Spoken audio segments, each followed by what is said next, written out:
to the home of the smiling sun champion and Ferrari's biggest fan, as we have for the first time in the 2024 season this exclusive sprint reaction over here, to of course the first ever sprint which took place here at the Shanghai International Circuit, obviously in China. For the first time in 5 years, we are returning, to the most populous country in the world, and what a sprint race it was. I have to say, the sprints, when I've done them, in the actual, Formula 1 2023 season, I greatly enjoyed the sprint, because there is also a lot of action, and it definitely did not disappoint, this time when we obviously, went there to the Shanghai, because, there was a lot of action and of course a great fight for the win. But how did it all started? We will all, tell you all about it, and then in this beautiful red iMac, we will then show you exactly how the sprint finished, and especially how our beautiful Scarlet Ferraris, did, because so far I thought, the first 6 of the season, the first 4 races,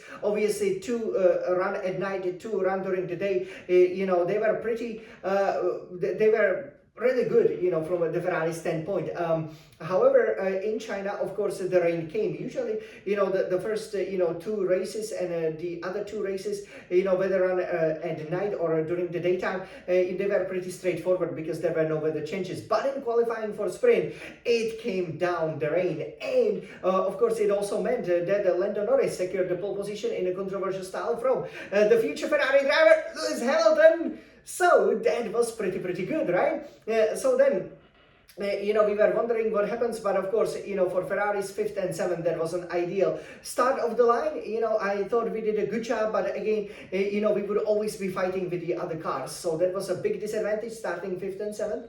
And, at the start, there was one big change. Again, the future Ferrari driver, Lewis Hamilton, yes, exactly, he has gotten Lando Norris. Norris again showing his inexperience, ran off the track, which then allowed us, to advance to the 4th and the 6th place. So we were behind, Red Bulls, and I felt, we had a lot of good speed to attack them, and I was pleased that Sainz running in 4th, Leclerc running in 6th were putting Red Bulls under pressure.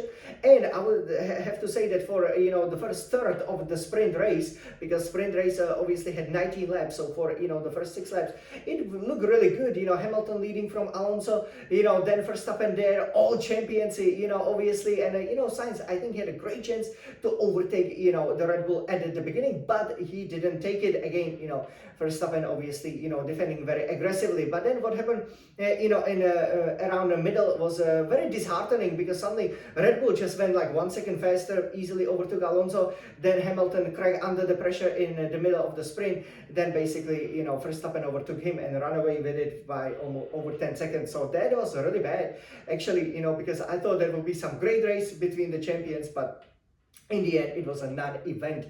But what was the event? Obviously, the positions were kind of settled, with Verstappen first, Hamilton second. But of course, what are Scarlet Ferraris, right? We should come through. We've never been beaten by any car other than Red Bull. So obviously, Hamilton, fittingly, first driver, to beat us, even though albeit only in a sprint. But then I felt like, okay, we were running behind Alonso, and, Sainz obviously, put him under a lot of pressure. But I think Alonso showed, one of the reasons he was also fired from Ferrari, because you can't defend like this. I mean, he pretty much got overtaken, but, put a big launch, pushed Sainz off the track. Perez went through, so then he finished 3rd. First time, no podium, even though it's obviously just sprint without the Ferrari, as a result of, Alonso banging wheels twice with Sainz. I don't know why, some guys like him and the Verstappen always fight so hard against Ferraris. It's just like, yeah, it's really frustrating, and no wonder why Alonso is not considered a Ferrari legend. So yeah, that was very disappointing. Of course, it also put Sainz on a back foot against Leclerc. They had the merest of touches, going into the hairpin, but in the end, of course, Leclerc prevailed, because Sainz just, I think had maybe a bit of a damage from that fight, with Alonso. And yeah, in the end, obviously, we finished, 4th and 5th.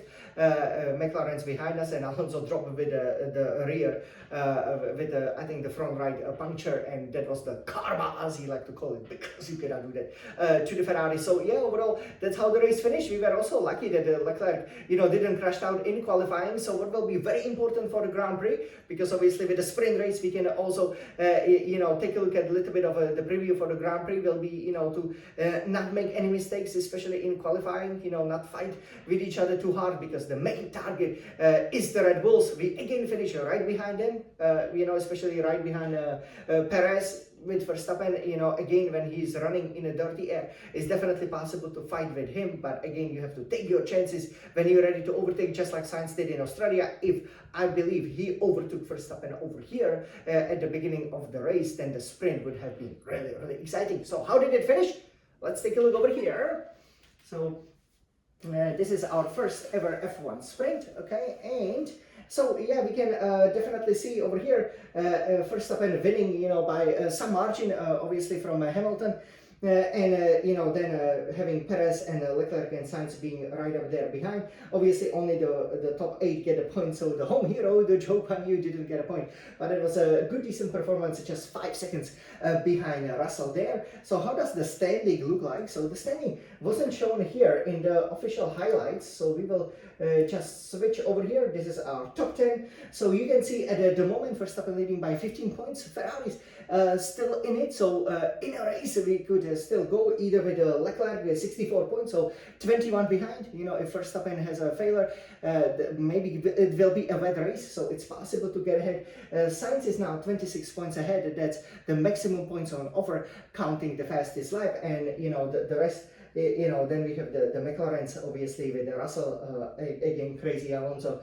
His teammate Stroll now got to the 10th place, and Hamilton, almost double his tally with that excellent performance with a sprint, proving that he will be very, very welcome at Ferrari. So this is how it looks like. So hopefully, during the actual Grand Prix, we will then be able, to go ahead, and we will be able, hopefully, to fight for the victory and try to get that elusive lead of the World Championship. Again, we have to stay course with the Red Bulls.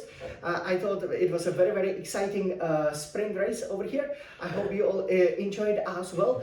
For the Grand Prix, it will be obviously critical to get a good qualifying position, and then if it's wet, we're not so strong in wet qualifying, but hopefully over here, we will be able to warm up the tires, and if it's a wet race for the first time in 2024, that will be something. So this was the exclusive sprint reaction. A little bit disappointed with Ferrari's performance, but it's thankfully just a sprint, just a few points on offer. But again, sprint was a lot of fun to watch. Hope you enjoyed. Now let's go to the Chinese Grand Prix. Forza Ferrari!